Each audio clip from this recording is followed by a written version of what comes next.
Camilla est devenue la reine consort, lorsque le roi Charles III a été proclamé officiellement. Suite à la mort d'Élisabeth II.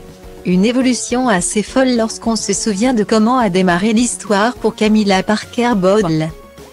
Maîtresse du prince Charles durant de longues années, elle peine à trouver grâce dans le cœur des Britanniques. Toujours sous le charme de feu Diana.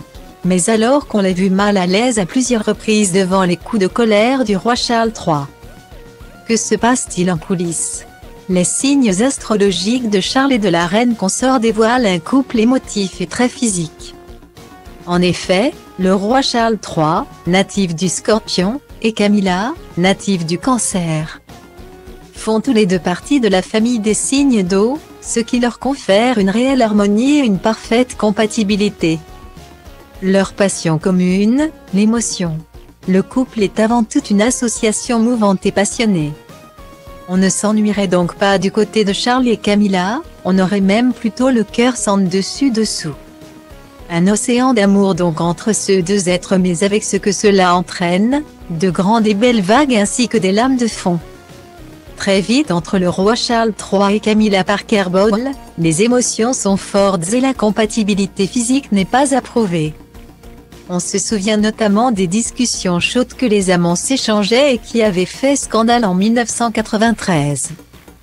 Une conversation téléphonique entre les deux amoureux secrets en 1989, enregistrée, avait fait le bonheur des tabloïds.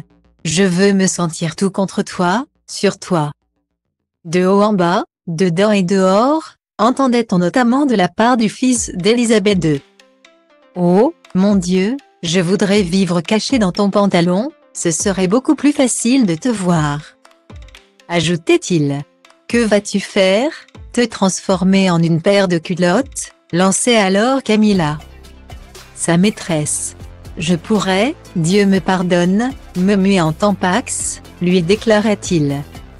Une relation qui ne manquait pas de chaleur visiblement. En 1995, Camilla a divorcé d'Andrew Parker Bowles.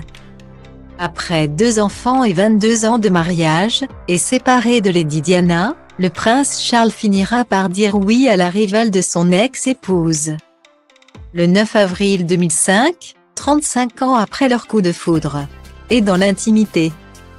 C'est sûrement Charles le Scorpion qui mène souvent la danse, y dévoilant là aussi son tempérament extrême.